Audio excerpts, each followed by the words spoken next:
Hello YouTube, welcome to my channel. I'm Bella, and today I'm going to be doing the Suicide Squad film review. It's the Suicide Squad by James Gunn, not the David L. one that was just called Suicide Squad and came out in 2016. I'm reviewing the Suicide Squad, which was supposed to come out last year but has finally come out in 2021 and is by James Gunn. So let's get to it. Just seen it, just come out of the cinema.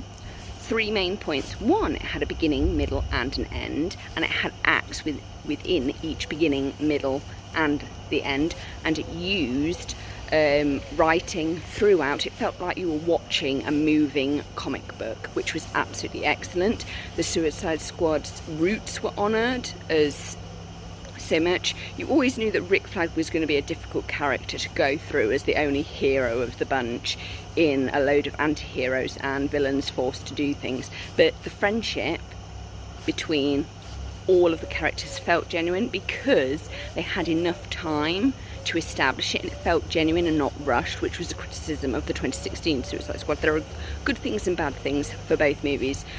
This movie isn't a reboot, it isn't a continuation, it is more like this is the Suicide Squad. It's honouring its roots and it's honouring the future, whether there will be one or not.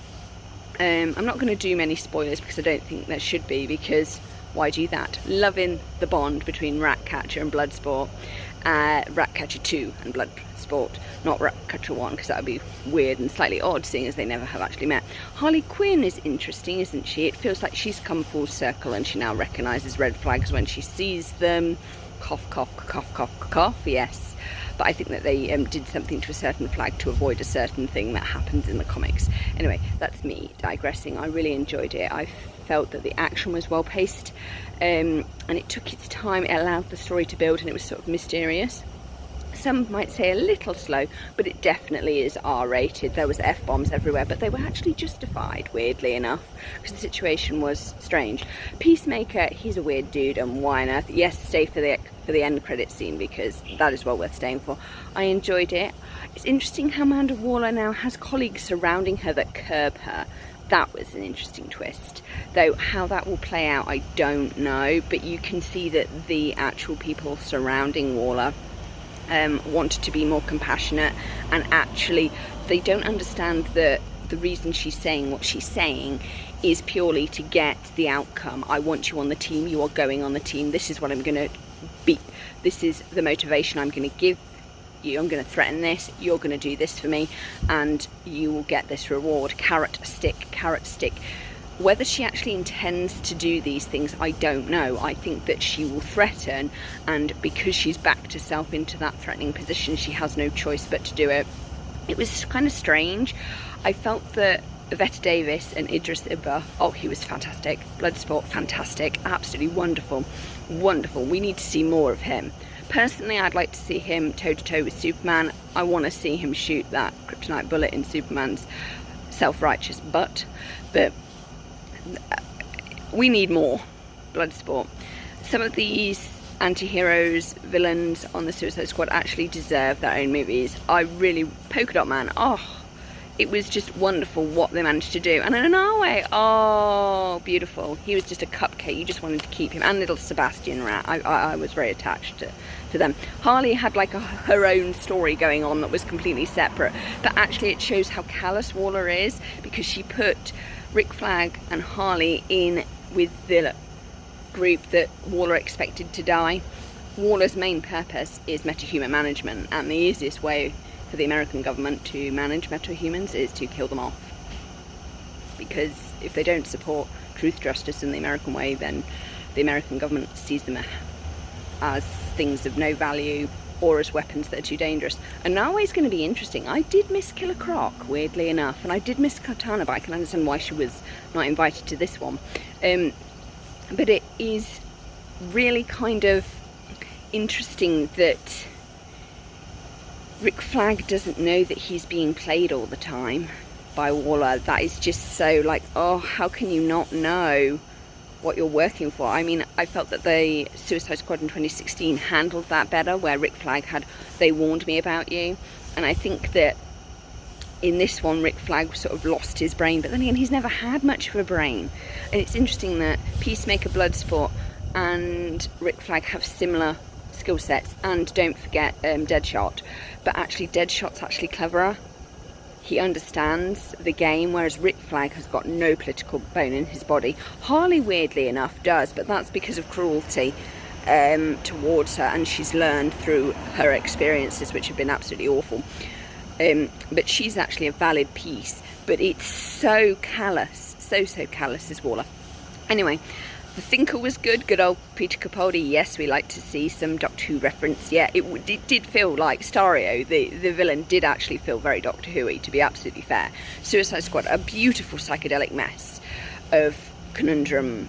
And actually, you kind of question, would Waller have got them off the island before defeating the giant starfish? Because that giant starfish would eventually take over the world, so Waller would surely want it done, but clearly Waller had left her brain at home and was like, no, I'm going to get the team out and we can leave it because this nation is not supporting the Americans, so we can let it suffer.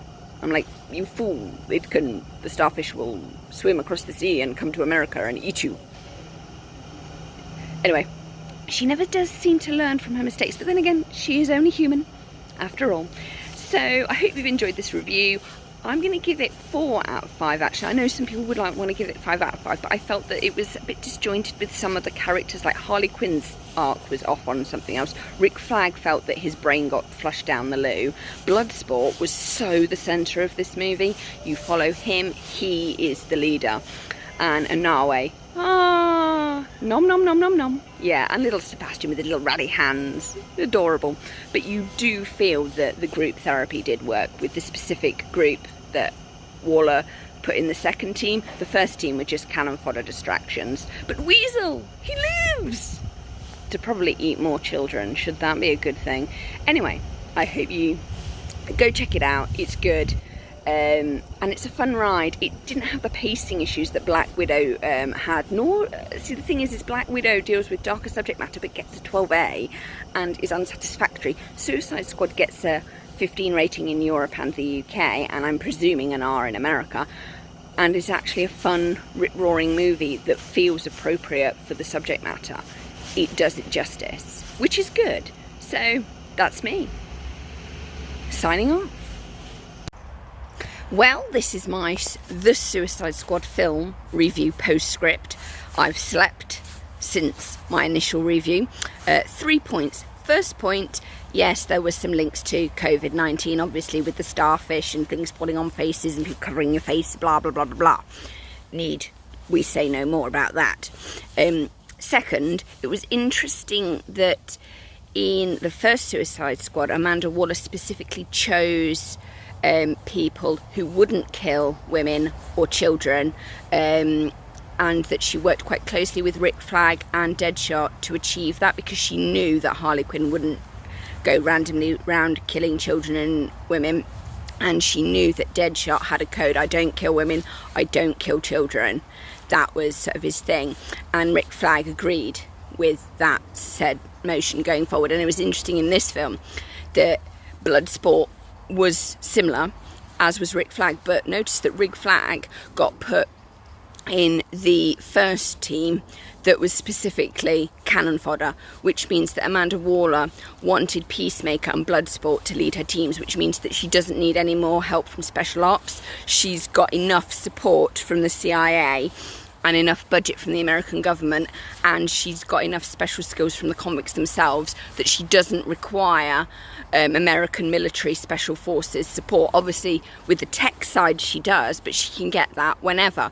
She doesn't actually require them to lead it anymore, which is interesting, because in the first mission you had Rick Flag and Katana, who had his back to help him manage the convicts. Now Amanda Waller doesn't require that, because if she's got somebody like Peacemaker who will kill women, he will kill children, he will kill other convicts to achieve Amanda Waller's mission objectives, then there is no need to have anybody that will keep everybody in line, because some of the convicts aren't that bright.